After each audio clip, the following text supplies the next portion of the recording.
সাল্লাম কি করলেন নবী হওয়ার পরে? প্রথম 3 বছর গোপনে গোপনে দাওয়াত দিয়েছেন। কত বছর?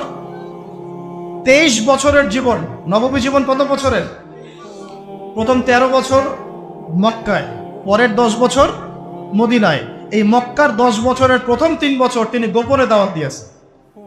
আল্লাহ নবীর কাছে ফেরেশতা জিবরাইল আসেন, যার একটা পাখার বাড়িতেই আবু জেহেলদের পুরো সংসদ ভেস্তে যেতে পারে।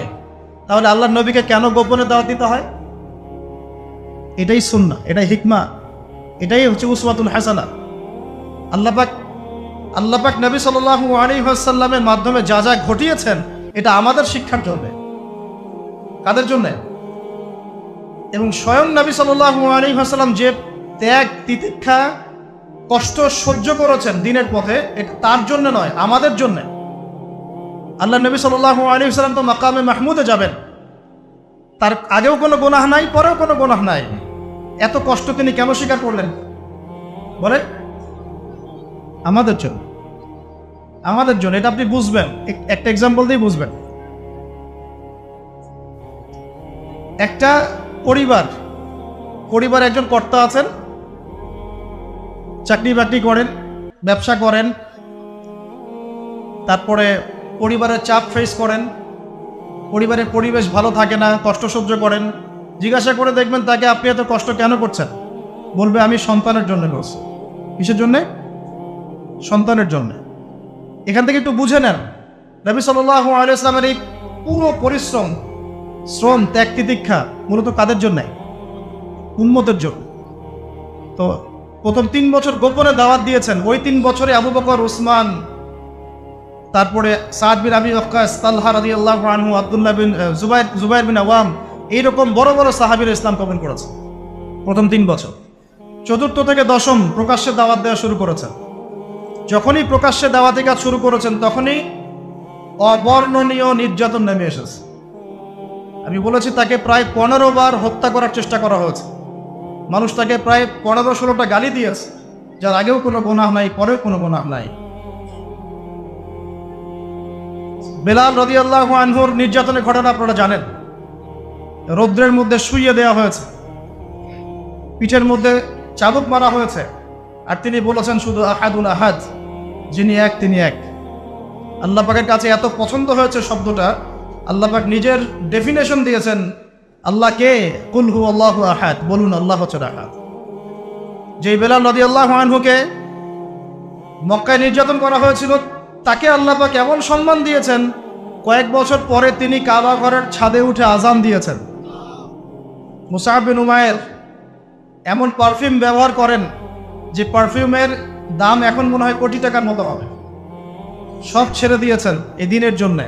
তার বাবা মা তাকে ত্যায্য করেছেন, নবীর সাথে চলে গিয়েছেন, একটা কাপড়ে থাকতেন, দ্বিতীয় কোনো কাপড় ছিল না। আব্দুল্লাহ বিন মাসউদ, তাকে নির্যাতন করা হয়েছে। আবু বকর সিদ্দিক, তাকেও নির্যাতন করা হয়েছে। উসমান রাদিয়াল্লাহু আনহুকেও নির্যাতন করা হয়েছে। সুমাইয়া রাদিয়াল্লাহু আনহা, তাকে আবু জেহেল তার লজ্জাস্থানে বর্ষা নিক্ষেপ করে হত্যা করেছে।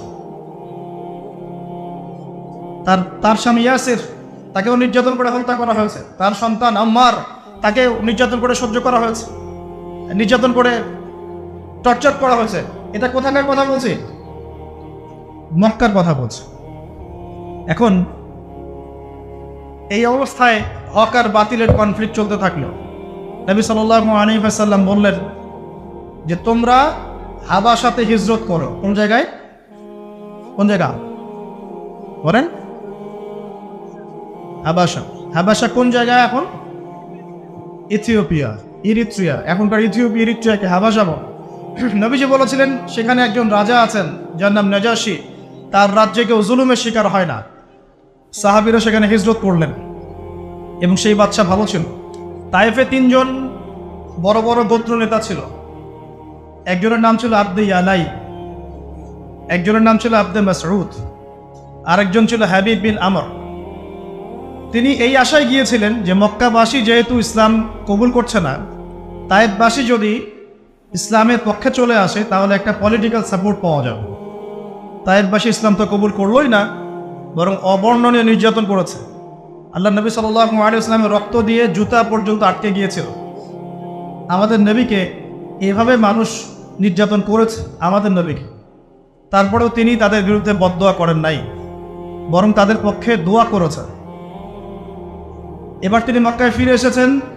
প্রথম এই 4 থেকে 10 বছরের মধ্যে যত দাওয়াতটা বেগবান হয়েছে, ততই সমাজের মধ্যে কনফ্লিক্ট বৃদ্ধি পেয়েছে, হক আর বাতিলের দ্বন্দ্ব। এক পর্যায়ে মক্কায় আল্লাহ পাক ইসলামকে শক্তিশালী করেছেন, যখন হামজা এবং ওমারের মতো কিছু সাহাবী ইসলাম গ্রহণ করেছে। এখনও এই বিশ্বে এই ইসলামের দুরবস্থা কেটে যাবে যখন হামজা আর ওমরদের মতো মানুষ ইসলামের দিকে আসবেন। যখন হামজা এবং ওমর রাদিয়াল্লাহু আনহুমা তারা ইসলামের দিকে এসেছেন, তারা একাই 100 জনের কাজ করেছেন, ওয়ান ম্যান আর্মি একাই। তখন সরাসরি ইসলামকে আঘাত করার মতো সাহস তারা দেখায় নাই।